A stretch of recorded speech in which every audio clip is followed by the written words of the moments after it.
생각보다 이제 탄핵 인용이 좀 늦어졌잖아요. 가면서 사람들이 좀 적응을 했다고 해야 되나? 그런데 거기에 이제 뭐가 또 나왔냐면 토호제 해제 이슈가 나와버렸어요. 35일 만에 그 잠실 대치 청담 이런 게 굉장히 많이 올랐잖아요. 그리고 나서 이제 탄핵 인용되고 이렇게 지금 조기 대선을 바로 목전에 두고 갈 길을 가고 있다. 즉 공급 부족 상태로 가고 있다. 그래서 이게 첫 번째로 나타나는 게 임대차 시장이 될 겁니다. 네, 안녕하세요. 저 평범한 직장인에서 지금은 부동산 세금 절세 컨텐츠 크리에이터로 활동하고 있는 제네시스 박이고, 간혹 오해하시는 분들이 계시는데 저는 세무사 아닙니다. 그냥 평범한 개인이고 투자자입니다. 부모가 자녀에게 계좌이체할 때 문제가 생기는 경우는 어떤 경우인가요? 이게 좀 약간 구분을 하셔야 될 것 같아요. 그러니까 이제 부모님 입장에서 계좌이체를 할 때 한 두 가지 정도 있지 않을까요? 갑자기 뭐 급하게 일시적으로 필요하니까 이체한 거랑, 그리고 이제 아예 조금 뭐라 해야 될까? 장기적으로 계획을 세워서 내가 너한테 좀 이렇게 뭔가 넘겨주는데 세금 없게 주겠다 이렇게 하시는 게 있을 건데, 두 번째 해당하신 분들은 본인이 아주 잘 아실 거고요. 내가 무슨 짓을 하고 있는지. 그리고 첫 번째 같은 경우에는 우리가 살다 보면 단순히 계좌이체하고 이런 건 전혀 문제가 안 돼요. 그런데 두 가지가 있습니다. 그 계좌를 자녀한테 줬는데 그 자녀가 그 돈을 가지고 뭔가 부동산, 주식 같은 걸 취득을 해요. 이거는 증여고요. 그리고 두 번째는 뭐냐면, 뭐 누가 보더라도 증여가 명백하다, 어떤 자금 조성 원천을 하는 데 있어서 지원을 해준 게 맞다, 그러면 우리 세법은 과세한다고, 증여세에 해당한다고 이렇게 명시하고 있습니다. 상속세 세무조사에서 몰래 계좌이체 받은 내역이 발견되면 어떻게 되나요?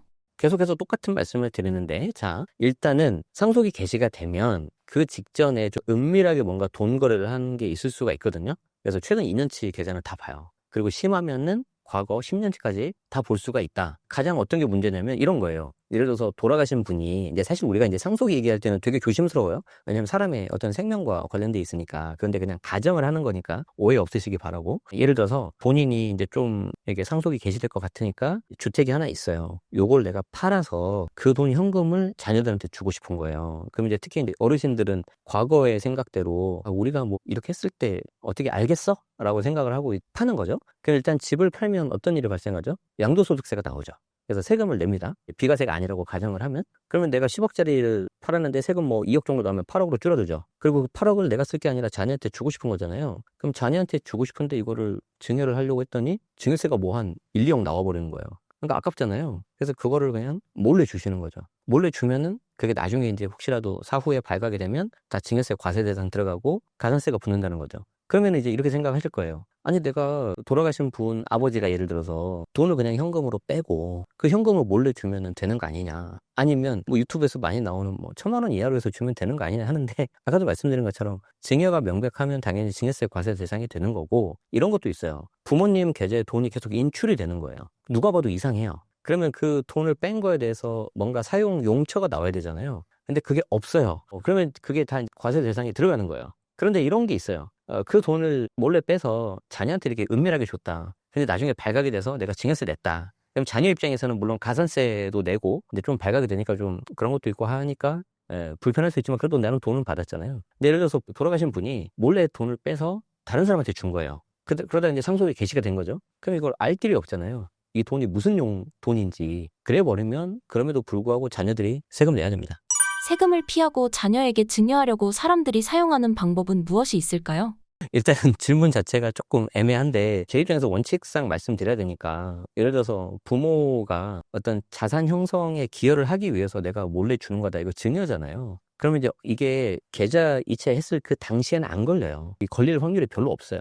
그런데 언제 걸리냐면은 그 자녀가 그 돈을 모아서 뭔가 살 때, 주식이나 부동산을 취득을 할 때. 그런데 그것도 다 걸리는 건 아니고, 누가 봐도 지금 자녀가 소득 수준이 좀 낮은데 그거에 대해서 좀 과대하게 좀 뭔가를 샀다, 그러면 걸리는 거거든요. 그래서 계좌이체 하실 때에는 내가 이게 증여가 아니라 잠깐 다른 용도로 내가 계좌이체 한 거다, 그러면 꼭 반드시 이력을 남기세요. 이력을. 예를 들어서 우리 계좌이체 할 때 거기 메모 남기는 거 있죠. 특별히 안 남기면 그냥 내 이름 가고 끝나잖아요. 그런데 예를 들어서 갑자기 뭐 전세 보증금이 뭐 5천만 원 정도 부족하다고 해요. 그럼 5천만 원 전세 보증금이라고 쓰시고, 나중에 그 전세 보증금을 자녀가 나갈 때, 그러면 전세 보증금이 5억인데 그중에 5천 원 엄마 돈이잖아요. 어머님한테 다시 주면 아무 문제 없어요. 근데 실제는 어떻게 하냐면 어머님이 5천만 원 도와주시죠. 그러면 자녀 전세 보증금은 5억 중에서 10% 5천만 원은 엄마 돈이고 나머지 90%가 내 돈인데 나중에 다른 집으로 이사 갈 때 그 돈 5억을 다 받아요, 자녀가. 이제 그런 식으로 물타기 하는 거거든요. 네, 그런데 지금 제가 사례로 든 거는 5억에서 5천이죠. 그 정도는 넘어갑니다. 왜 그러냐면 이거 과세당국에서 잡아봤자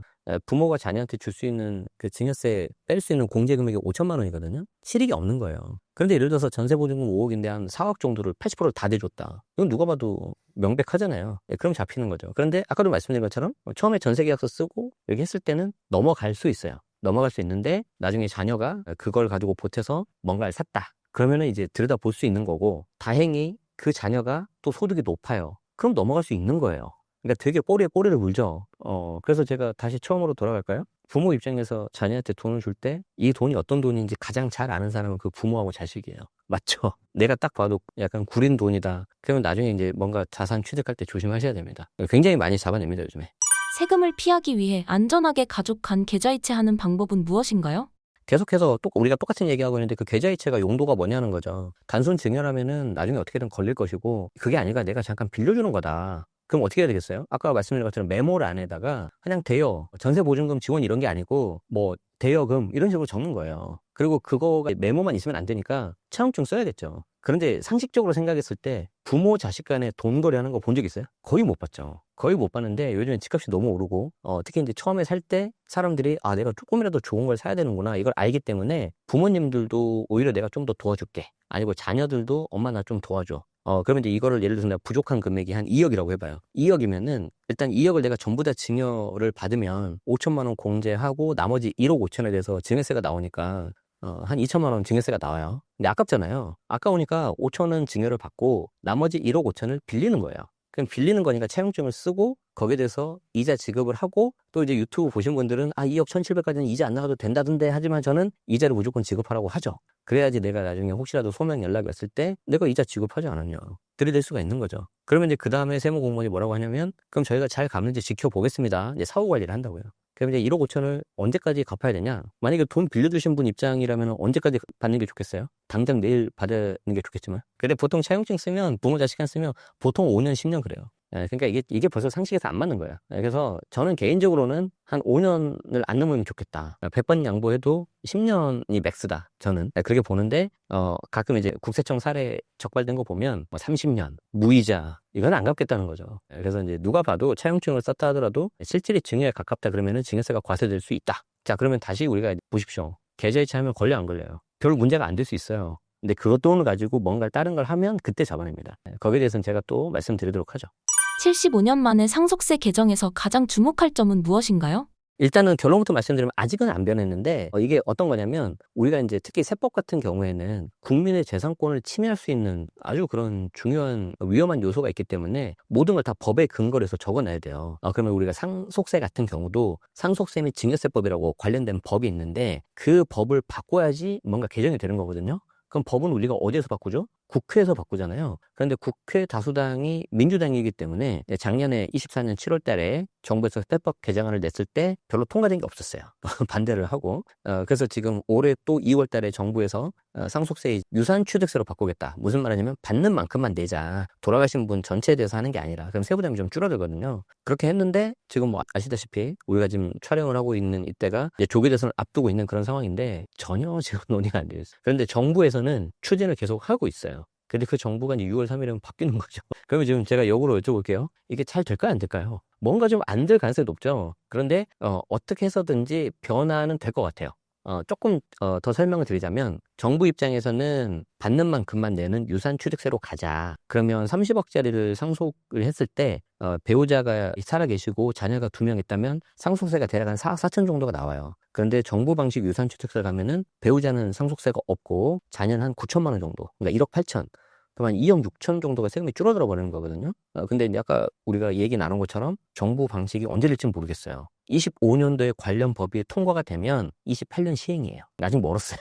그리고 국회에서 지금 조기 대선 하기 전에 국회에서 입법부에서 논의했던 거는 뭐냐면 유산세 방식을 그냥 두자. 유산취득세는 쉽게 말해서 내가 아이폰을 쓰고 있잖아요. 갤럭시로 갈아타는 거야. 큰맘 먹어야 돼. 맞죠? 근데 그게 유산취득세고 유산세 방식에서 국회에서 일괄 공제만 합시다. 이거는 그냥 아이폰 14에서 그냥 16으로 갈아타는 거야. 이해되죠? 되잖아요? 그러니까 갤럭시로 가는 게 빠르겠어요? 아이폰은 그냥 갈아타는 게 빠르겠어요? 그래서 국회에서 하는 방식이나 막 일괄공제만 올리는 방식으로 될 가능성이 높다. 그렇다 하더라도 상속세는 좀 많이 줄어들고, 구체적으로는 지금 서울에 집 한 채 갖고 있으면 서울 집값이 뭐 10억이 넘는데 지금으로서는 상속세가 좀 나오거든요. 그러니까 야, 무슨 상속세가 서울에 집 한 채 있다고 내냐, 이런 반발이 심하단 말이에요. 그러니까 지금 민주당이든 국민의힘에서든 그걸 좀 누그러뜨리자. 그래서 한 15억 아니면 20억 여기까지는 봐드릴게. 이게 그냥 일괄공제 올리는 거예요. 아이폰에서 16, 17로 가겠다. 그리고 정말 우리 상속인들을 위한 거라면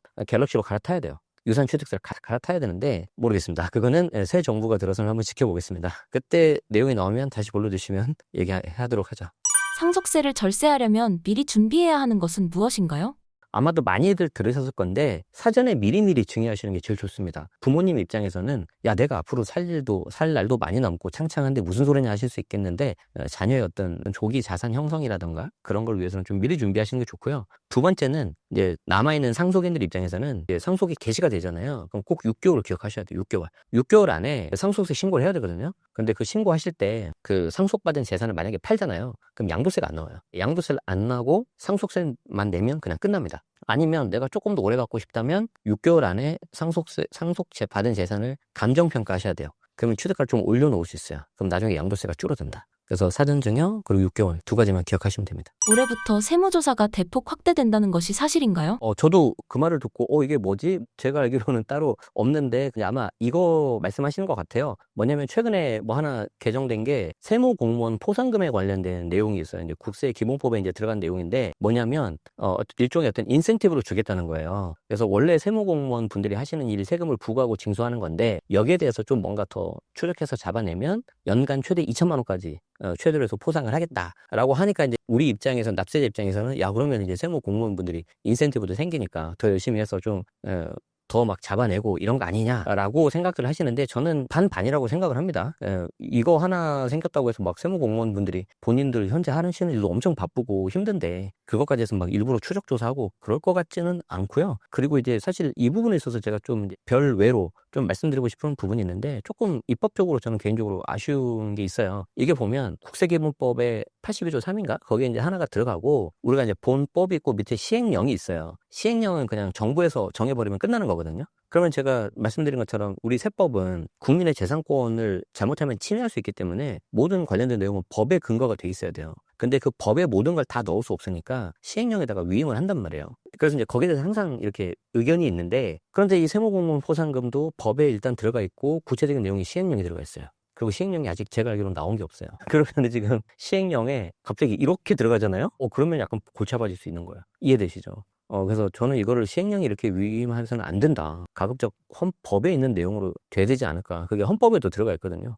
모든 국민은 납세 의무 있지만 거기에 대해서는 법에 명시되어 있습니다. 법이 아니라 시행령. 그래서 조금 제가 뭐 이제 법학자는 아니지만 좀 조세법 전공 석사밖에 안 되지만 그래도 제 개인적인 생각으로는 조금 아쉽다. 그래서 그 부분은 좀 짚고 넘어가야 되지 않을까. 근데 문제는 뭐냐면 이게 3월 14일 날 됐어요. 3월 14일 날 기억나십니까? 다들 정신 없었잖아요. 그 탄핵 이슈 때문에. 그 와중에 꼭 이걸 해야 되겠냐 생각하시는 내 말은. 이해되죠? 그러니까 우리가 항상 중요한 일도 있지만 두루두루 알아야 된다. 눈 뜨고 코 베는 세상입니다. 눈 감고가 아니라. 현금 입출금을 잘못하면 세금 조사 나온다는 것이 사실인가요? 네, 뭐 충분히 가능은 하죠.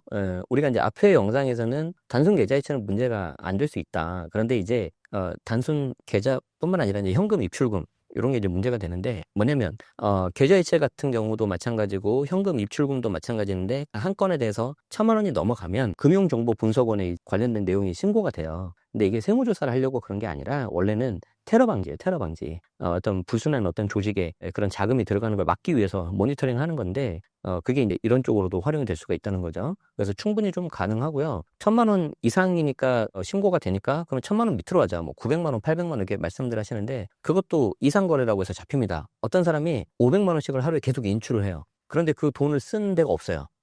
그러면 이거 이상하잖아요. 그러면 해당 금융기관에서 이 내용을 신고할 수도 있습니다. 그런데 현실적으로 생각을 해보세요. 이게 잡힐까요? 왜냐하면 금융정보분석원에 다 간다고 하더라도 이걸 일일이 다 할 수도 없고 수천만인데 맞잖아요.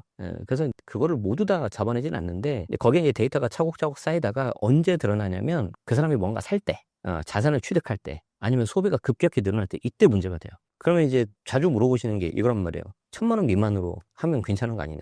근데 아까도 말씀드린 것처럼 이상 거래라든지 자산 취득했을 때 문제가 될 수 있고, 그리고 제가 다 말씀은 못 드리겠지만 실제 이제 세무조사했던 사례를 들은 게 있는데 그 경우에는 100만 원 단위로 잡아내더라고. 그러니까 1,000만 원 미치면 괜찮다, 이건 틀린 말이에요. 괜찮을 수 있다예요. 괜찮을 수 있다. 하루 1천만 원 미만으로 현금을 입출금하면 안전하지 않나요? 이거는 제가 어떤 식으로 잡아내는지를 좀 보여드리면 여러분들이 이렇게 하면 안 되겠구나 아실 거예요. 지금 아마 이미지가 나올 건데, 소득 지출 분석 시스템 모델이라고 있죠. 이게 이제 어떤 거냐면은 국세청에서 이제 세무조사라든지 소득 그걸 한 금액을 좀 잡아내려고 만든 모델인데, 요 자료가 2009년제랍니다. 2009년. 지금으로부터 한 16년 정도 지난 거죠. 지금도 계속 쓰고 있겠죠. 훨씬 더 발달돼 있겠죠. 모델 원리는 되게 심플해요. 저는 심플리스 베스트라고 정말 생각을 하는데, 어떤 사람은 5년치 데이터를 봅니다. 5년치. 그러니까 조작이 힘들다는 거예요. 5년 동안 뭘 보냐면 그 사람의 재산 증가, 그리고 소비 지출한 거. 그래서 재산은 부동산, 주식, 회원권 같은 거, 소비 지출은 해외 체류비, 신용카드, 현금 영수증, 이런 것들을 다 모아서 플러스 값으로 넣어요. 그리고 여기에서 뭘 차감하냐면은 5년 동안 신고한 소득 금액을 합니다. 그럼 단순하게 봤을 때 내가 연봉이 1억이에요. 그럼 5년이니까 신고한 금액은 5억이겠죠. 그런데 예를 들어서 30억짜리 집을 딱 샀다. 그럼 30에서 5 빼니까 얼마 남죠? 25조. 그럼 이게 사람마다 다 다르겠죠. 어떤 사람은 1억, 어떤 사람은 마이너스 1억. 많이 써버린 거죠. 안 쓴 거죠. 뭘 안 사고. 어떤 사람은 플러스 30억. 그러면 피디님이 보시기에 플러스 1억을 잡아야 되고 플러스 30억을 잡아야 돼요. 당연히 30억. 이런 식으로 잡는 거예요. 이런 식으로. 그러면 그 30억을 잡아낼 때 들여다 봤더니 500만 원은 왜 이렇게 이체를 많이 했죠? 이런 식으로 잡는, 이런 식으로. 그러니까 이제 여러분들은 어떻게 생각을 하냐면 500만 원을 띄엄띄엄하고 이상거래로 안 들어가면 안 잡히겠지라고 생각하는 거죠. 물론 그렇게 잡는 경우도 있지만 보통은 어떤 행정적인 한계가 있으니까 이렇게 뒤로 봅니다. 뒤로. 겉으로 드러나는 결과를 보고. 그래서 제가 이제 2009년 사례를 하나 가져왔는데, 2009년이니까 지금보다 이제 물가 상승 같은 걸 좀 감안하셔야 되는데, 이분이 기업 대표셨어요. 기업 대표셨는데 5년간 증가한 재산을 봤더니 아파트를 하나 샀고 하나 팔았단 말이에요. 취득한 게 34억 7천 정도 되고 판 게 8억이에요. 그러니까 순수하게 봤을 때 한 27억 정도 되는데 주식을 또한 8억 정도 사셨네요.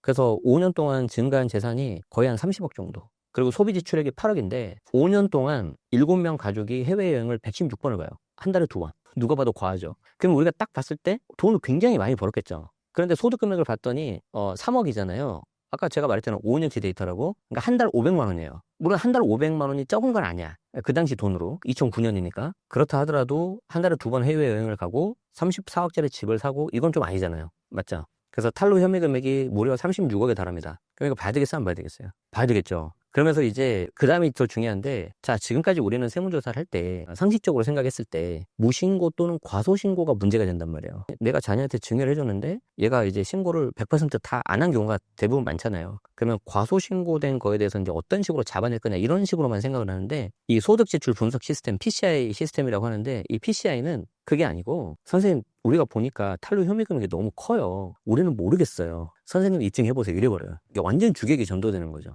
그럼 내가 입증을 해야 되는 거예요. 되겠습니까, 이거? 안 되겠죠. 그럼 이제 징역세 아니면 다른 세금 나오는 거죠. 법인에서 이제 돈을 뺐을 법인 대표거든요. 그러면 이 경우에는 다른 문제도 있지만 법인세 그 사업체도 조사가 들어갈 수 있습니다. 뭐 수익금액 누출이라든가 뭐 이런 거, 누락이라든지 이런 게 들어가면. 요즘 트렌드는 이렇습니다.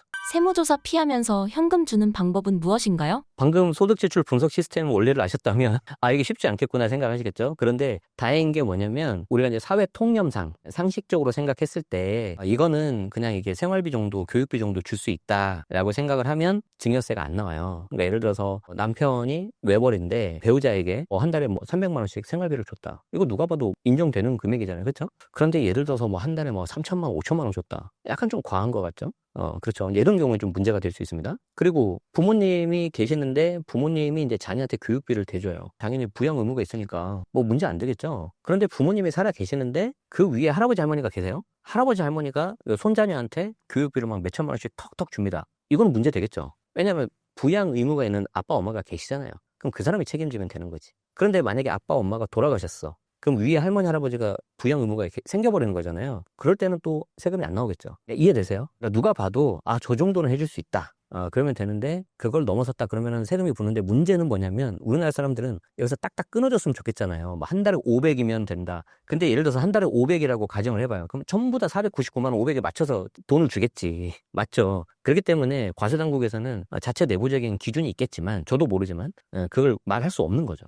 그걸 말하면 다 얘기해 버리니까. 그래서 재밌는 판결이 이제 몇 년 전에 있었는데 어떤 분이 할아버지인데 손자한테 결혼식인데 축의금을 400만 원인가 주셨어요. 그게 한번 문제가 된 적이 있었어요. 근데 법원 판결에서 그 정도는 괜찮다 나왔어요. 그럼 일단 400만 원 확보했네 우리가. 맞죠? 맞죠? 그럼 이제 그런 게 되면 이제 한번 써먹을 수 있는 거죠. 토지거래허가제와 탄핵 이후 현재 부동산 상황이 어떤가요?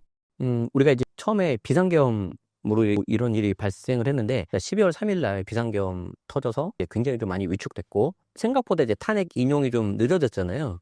그래서 이제 그게 좀 가면서 사람들이 좀 적응을 했다고 해야 되나? 그런데 거기에 이제 좀 뭐가 또 나왔냐면 토호제 해제 이슈가 나와버렸어요. 지금 생각해도 탄핵도 탄핵인데 비상계엄도 비상계엄인데 토호제도 미스테리예요. 왜 그때 풀었을까? 어쨌든 그렇게 하다 보니까 단기간에 35일 만에 그 잠실 대치 청담 이런 게 굉장히 많이 올랐잖아요. 그리고 나서 이제 탄핵 인용되고 이렇게 지금 조기 대선을 바로 목전에 두고 있는데 제가 여기서 한번 물어보죠. 12월 3일 그 비상계엄 저도 그때 밤에 지켜봤는데 굉장히 좀 놀랬단 말이에요. 그때 그 약간 놀라움과 그게 지금 기억나십니까? 잘 안 나죠. 보통 우리가 사람이 100일 넘어가면 잘 안 납니다. 무슨 말씀을 드리고 싶냐면 사람도 사람인데 그만큼 심리가 단기간에 이렇게 좀 위축됐다가 풀렸다가 이렇게 되는데 거기에 덧붙여서 또 시장은 시장 상황대로 그냥 가거든요. 지금 시장 상황에서 제일 문제는 주택 공급 부족이에요. 그래서 걔는 그냥 계속 가고 있고 심리도 제가 봤을 때는 지금 많이 상대적으로 풀린 부분이 있어요. 물론 다 그런 건 아니지만 자 그러면 지금 6월 3일 날 대선 결과가 나오면 이제 6월 달에 또 대선 결과 나오자마자 희소식 있죠. 현충일 연휴가 있어요.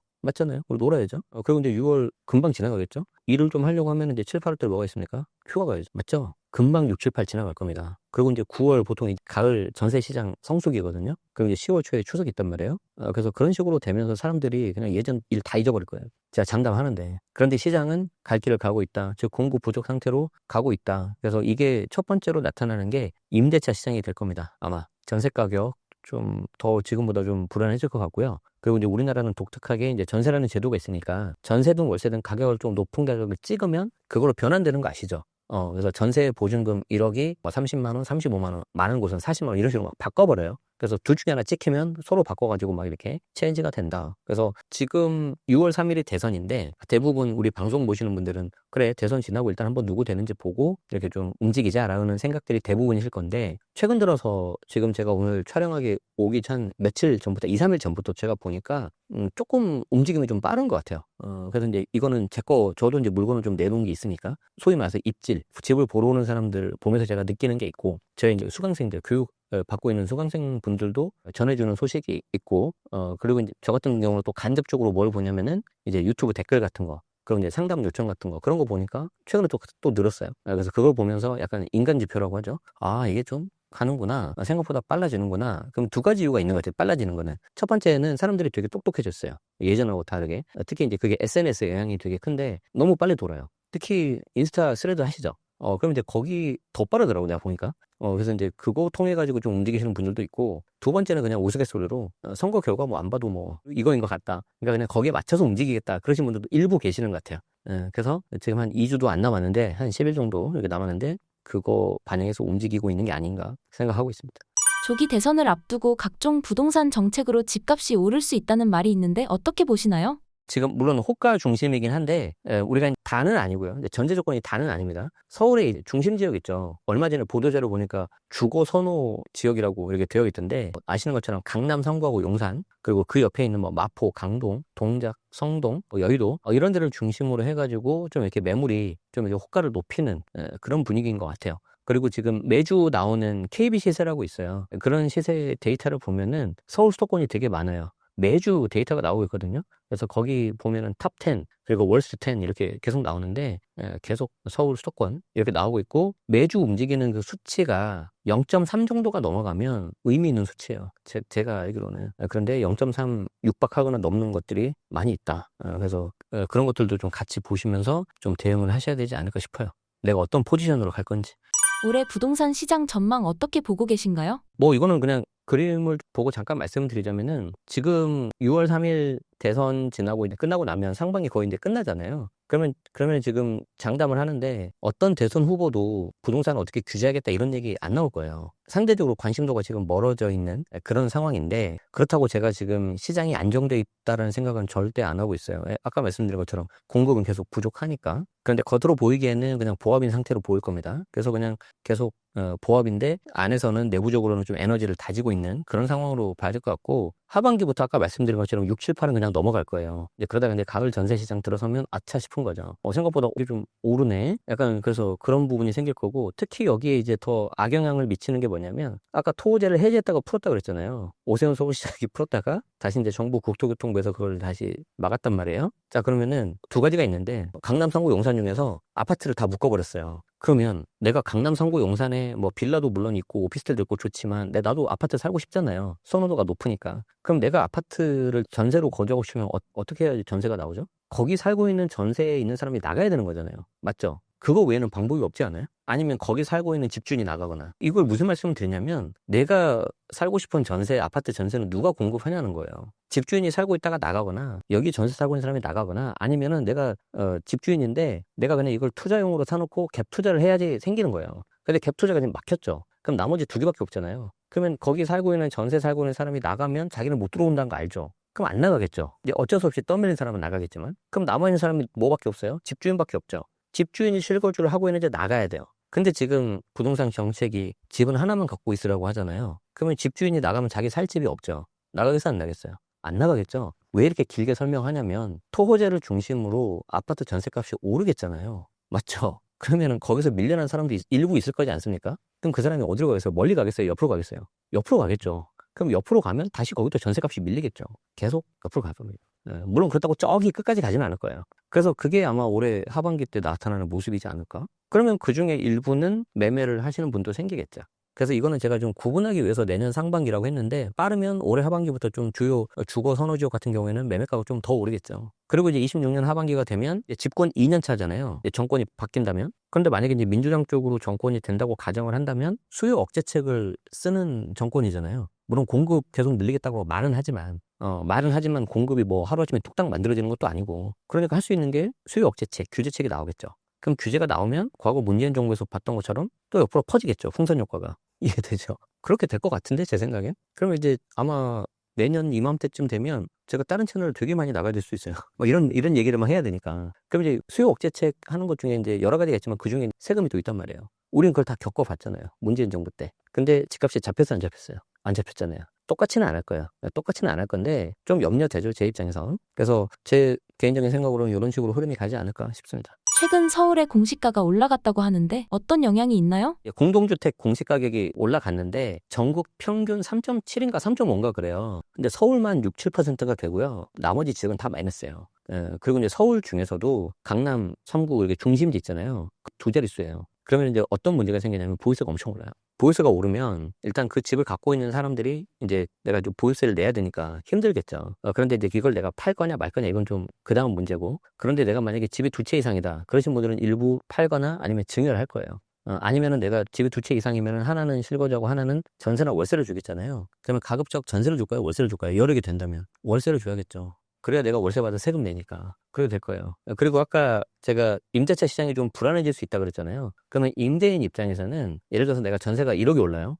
그럼 굉장히 큰 돈이죠. 근데 그 1억을 올려서 받을 수도 있는데 그 1억을 그냥 월세 반전세 한 30만 원으로 바꿔버려요. 그럼 내 돈 안 들이고 월세를 만들어버려요. 그렇게 해서 내가 그냥 버틸 수 있는 거죠. 근데 월세를 12개 받잖아요. 세금으로 한두 개 날아갑니다. 그럼 결국은 누가 제일 좋냐? 정부가 제일 좋습니다. 시나리오가 다 그렇게 됩니다. 가장 밑에 있는 임차인이 제일 힘든 거죠. 무주택자가 내 집 마련을 한다고 했을 때 좋은 자산을 살 수 있는 방법은 무엇인가요? 일단 무주택자이신 분들이 내 집 마련을 할 때 여러 가지가 있는데, 실거주를 할 거냐 말 거냐, 아니면 그냥 세를 끼고 나중을 위해서 조금이라도 더 좋은 것을 살 거냐 말 거냐 이거거든요. 같은 금액이면은 세를 끼고 사두는 게 조금 더 입지를 바꿀 수가 있어요. 그래서 좀 세를 끼고 사두시는 거를 추천드리는데, 아니다 그래도 나는 내 집에서 내가 편하게 살겠다 하시는 분들은 이제 대출 받아서 실거주 가셔야 되겠죠. 그리고 이제 그때 필요한 게 이제 대출입니다. 대출. 자, 대출을 이렇게 활용하셔야 되는데, 만약에 내가 처음 뭔가 집을 산다 그러면 생애 최초 대출이 있어요. 물론 생애 최초 취득세도 있어요. 취득을 하고 나서 3년 내에 전입을 계속 하고 있으면은 취득세 한 200만 원 정도 혜택을 받을 수 있는데 그거보다는 대출 혜택 받는 게 훨씬 더 큽니다. 그래서 생애 최초 대출 같은 경우에는 80% LTV 최대 6억까지 나와요. 그런데 내가 이거를 뭐 사가지고 6억까지 하면 좀 너무 버거우실 수도 있잖아요. 그래서 이걸 가지고 세를 끼고 사는 방식으로 대출 좀 후순위로 해서 하는 방법들이 좀 있다. 그리고 이제 대출을 내가 그게 아니고 나는 실거주하면서 내가 그냥 원리금 갚아 나가면서 하겠다 하시면은 저는 개인적으로는 모든 분들이 다 상황이 다르니까 이렇게 말씀드리고 싶어요. 내가 한 달 버는 현금 흐름이 100이다라고 가정을 하면은 한 50 이내로 대출 원리금을 맞추는 게 낫지 않을까. 너무 많으면 힘들어요. 저는 한때 70까지 해봤었는데 지금은 이제 그렇게 못하죠. 뭐 할 수도 없고 다시 하라고 해도 그렇게까지 위험하게 못하겠고 그런데 이제 처음 사시는 분들은 거치기간이 요즘에 없잖아요. 곧바로 원리금 나가니까 좀 그런 부분들을 감안하셔가지고 소득 그거랑 맞춰서 하시는 게 좋을 것 같다. 그래서 이거 두 개를 뭐 결합시켜서 생애 최초하고 새끼고를 같이 하는 경우도 있고 이제 자금에 따라서 다 다르겠죠. 5억 돼서 이렇게 좀 10억 대면은 경기도 남부 라인에서 좀 보시는 게 좋을 것 같고 용인 수지 같은데 서울에서도 있긴 있습니다. 대신 이제 새끼고 사셔야 돼요. 9억 같은데 그러면은 좀 다른 데 보셔야 될 것 같고 그런데 그 넘어가면은 거기에 맞춰서 보셔야 될 것 같아요. 지방 취득세 규제가 완화됐다고 하는데 어떻게 적용되는 건가요? 이게 조금 개인적으로 아쉬운 게 지방 부동산이 지금 굉장히 힘든데 그 힘든 정도에 비해서 완화되기 좀 약해요. 제 기준에서는. 그러니까 과거에 감면주택이라고 있었어요. 주택수도 다 빠져버리고 취득해하고 나서 5년 동안 오른 양도세에서는 100% 감면, 물론 20% 농특세만 내면 되는데 약간 파격적인 혜택이 있었는데 그 감면주택을 산 사람들은 되게 돈을 많이 벌었거든요. 어디가 있냐면 지방도 있었는데 서울, 마곡, 위례, 경기도 광교 이런 곳이었어요. 지금 보면은 막 땅을 주고 후회하지만 그때는 또 무서워서 못 샀죠. 어쨌든 그런 걸 해도 그 당시에 2012년도, 2013년도에 해당 지역의 주택을 사는 걸 굉장히 꺼려했는데 지금 그거보다 더 약한 정책을 주고 지방 부동산을 풀겠다고 하는데 제가 볼 때 약해요. 어떤 거냐면 1주택자여야 돼요. 요건이. 내가 1주택인 상태에서 지방에 준공후 미분양을 사야 됩니다. 준공후 미분양은 뭐냐면 좀 나쁘게 말하면 악성 미분양이라고 하는데 보통 우리는 선분양 제도잖아요. 후분양 제도가 아니라 집을 만들기 전에 우리가 청약을 해가지고 그 가져온단 말이에요. 권리를. 근데 악성후 미분양은 뭐냐면 준공후 미분양은 뭐냐면 집이 다 완공이 됐어요. 완공이 되는데 안 팔린 거예요. 그러면 왜 안 팔렸을까요? 가격이 너무 비싸거나 아니면 너무 인기가 없는 지역에 있거나 시가에서 잘 안 팔리는 것들이잖아요. 그런데 내가 1주택자인 상태에서 전용 85제곱미터 이하고 취득가도 6억 넘으면 안 되고 이런 여러 가지 조건을 붙였을 때 그 준공후 미분양을 사면 주택세에서 제외되는 혜택을 주겠다는 거예요. 자, 그럼 생각을 해봅시다. 내가 가진 돈이 뭐 다 신혼부부고 하니까 그게 많지 않잖아요. 그래서 경기도의 용인에 적당하게 이게 내 집 마련했어요. 행복하게 잘 살고 있어. 근데 이거 대출 원리금 이자 내는 것도 버거워 사실. 그런데 여기에 지방에 준공후 미분양을 사면 뭔가 혜택을 주겠대. 가시겠습니까? 못 가죠. 게다가 또 비슷한 게 뭐가 있냐면 인구 감소 지역에 집을 사면 혜택을 비슷하게 주겠대요. 근데 인구가 감소하고 있대. 국가에서 인정을 했어요. 인구 감소한다고. 사겠습니까? 그러니까 굉장히 특별한 어떤 수요. 사고 나서 봤더니 인구 감소 지역이더라. 나는 그냥 부모님 좀 편하게 해드리려고 했는데 그러면 감사합니다라고 하면 되고요. 사고 나서 봤더니 부모님 또 거주하게 하시려고 봤는데 지방의 준공후 미분양이었어.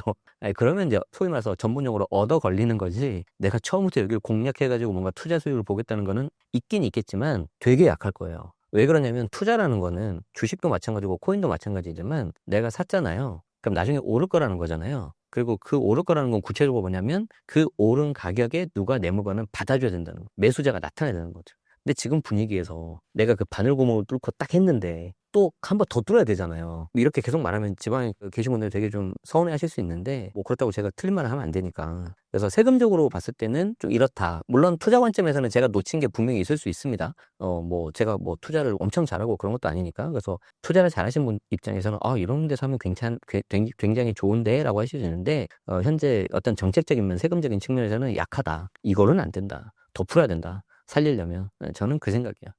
지방 부동산 상황은 어떤가요? 정말 거래가 안 돼요. 제가 지방에 지금 하나 내놓은 물건도 있거든요. 보러 오는 사람이 별로 없어요. 그리고 이제 저희 이제 교육생들, 수강생들도 들어보면은 왜냐면 이제 제가 플랜을 짜드릴 때 요렇게 해가지고 남은 주택을 비과세를 받아야 됩니다. 라고 해드렸는데 지방 부동산을 매각을 해야 되는 거예요. 근데 정말 안 팔려요. 지역에 따라 좀 다르긴 하지만 그래서 좀 전반적으로 봤을 때는 일부 몇몇 곳들은 거래가 되는 것도 있긴 있는데 전반적으로는 많이 힘들다. 그래서 새 정부가 들어서면 여기에 대해서는 좀 파격적인 혜택을 주셨으면 좋겠고 과거 감면주택에 해당되는 그 정도 혜택은 줘야 되지 않을까. 제 생각은 그렇게 생각합니다. 그러면 투자 대상으로 매력적인 지방 지역은 어디일까요? 기본적으로는 광역시 이상급이 좋을 것 같고 인구수도 50만 이상 넘는 게 좋을 것 같고요. 무엇보다도 이제 일자리, 그리고 이제 일자리는 사실 서울에도 많이 있잖아요. 그렇기 때문에 오히려 저는 지방 입장에서 서울을 대체할 수 없는 그런 곳, 그런 데가 낫지 않을까. 그러면은 예를 들어서 우리가 이제 서울에 유명한 학군지가 세 개가 있지 않습니까? 대치, 목동, 중계 이렇게 세 개가 있는데 지방에서도 학군이 가장 좋은 곳이 이제 대구 수성구예요. 이런 곳들은 조금 나중에 이제 기회가 있을 수 있겠다. 지금 물량이 좀 많긴 하지만 얼마 전에 제가 또 대구 강의를 갔다 왔었는데 아직은 그래도 좀 심리가 좀 많이 안 좋은 것 같긴 합니다. 그렇지만 이제 이런 것들도 수성구 같은 것들도 좋은 지역이니까 나중에는 빨리 좀 회복이 됐으면 좋겠고, 뭐 부산 해운대 같은 경우는 이제 오션뷰, 이게 서울도 한강뷰하고 좀 다르잖아요. 그래서 이제 대체 불가능한 지역, 이런 곳들이 그래도 좀 살아남을 수 있고 매력적인 곳이 아닐까 이 생각이 듭니다. 내 집 마련을 하고자 하는 분들께 해주실 조언이 있을까요? 가장 궁금해하는 게 어디 사야 되냐, 그리고 이 자금으로 내가 어디를 살 수 있냐. 그래서 여러분들이 생각을 하실 때 당연히 기본적으로는 내가 직장이 어디 있냐를 보고 직장을 좀 가기 편한 곳을 찾으셔야 되는데, 아까도 말씀드린 곳이 경기도에서는 신분당선이 있잖아요. 신분당선이 경부고속도로하고 맞붙어 있으면서 라인이 되게 좋아요. 그래서 저 밑에는 동탄도 있고, 그런데 동탄 같은 경우는 사실 신분당선이라기보다는 이제 엠버스, GTX 이렇게 가고 이제 타는데 조금 쉽진 않고, 신분당선을 누리는 곳 중에 하나는 이제 용인 수지가 있어요. 수지 같은 경우는 되게 가성비가 좋죠. 왜냐하면 밑에 광교, 그리고 위에 판교가 있어요. 앞, 뒤 다 비싼 동네거든요. 근데 중간에만 살짝 금액대가 좀 낮아지니까. 근데 강남은 25분이면 온단 말이에요. 그러니까 좀 괜찮고. 그런 이제 일기 신도시 중에서 옆에 있는 평촌도 되게 좋죠. 평촌은 이제 월판선 지나고 나면은 좀 더 괜찮아질 것 같아요. 그래서 이제 그렇게 보시면 좋을 것 같고, 그래서 이제 그런 식의 어떤 입지, 이런 데를 많이 좀 고민하시고, 그 다음에 이제 사회 초년생이고 신혼부부면 당연히 모아놓은 돈이 없어요. 저도 마찬가지였고. 그러면 이제 일부 대출을 끌어와야 되는데, 그 끌어오는 과정에서 잘 활용하면 생각보다 더 많은 금액을 끌어올 수가 있다. 예를 들어서, 요즘에 맞벌이 많이 하잖아요. 맞벌이 많이 하니까 남자 쪽이 연봉이 좀 더 높고 여자가 좀 만약에 낮다. 그러면은 오히려 연봉이 낮은 쪽으로 주담대를 받는 거예요. 주담대 그 한도 안에만 들어오면 담보대출은 한도 비슷하게 나와버리니까. 그리고 연봉이 많은 남자 쪽에서는 신용대출을 받는 거죠. 그래서 두 개를 합산시켜가지고 매수하는 경우도 있어요. 그래서 이제 어디를 볼 거냐, 입지. 그 다음에 자금 어떻게 할 거냐, 대출. 그리고 이제 처음에 했을 때는 가급적 공동명의 하시는 게 좋아요. 물론 혼인신고를 안 하고 나서 주택수를 별도 관리해서 가는 것도 방법인데, 그렇게 되면 자산이 분산이 돼요. 그러면 작은 거 두 개를 사게 돼 있거든요. 그러지 마시고 합치세요. 합쳐서 좋은 거 하나 사세요. 그게 훨씬 나아요. 지금은 무조건 하나로 가고 그 하나에서 실거주 하시는 게 제일 좋습니다. 그럼 그게 딱 끝납니다. 구독자님들에게 한 말씀 부탁드립니다. 또 이렇게 불러주셔서 여러분들 뵙게 돼서 감사드리고요. 이 세금이라는 거는 좀 사실 좀 복잡하고 딱딱하고 또 겨우 내가 알아놓으면 또 금방 바뀌니까 약간 좀 속상한, 재미없는 이런 게 되는데, 여러분들이 나중에 이제 좀 시간이 지나면 지날수록 여러분의 자산이 늘어나면 날수록 나의 소중한 자산을 지킬 수 있는 거는 반드시 세금 공부를 하셔야 됩니다. 그래서 내가 힘들게 번 돈인데 국가에 헌납하면 안 되잖아요. 어떤 탈세 뭐 이런 이상한 방법을 쓰자는 게 아니라 합법적인 방법 내에서 여러분의 자산을 잘 지켜서 부자가 되면 좋겠습니다. 고맙습니다.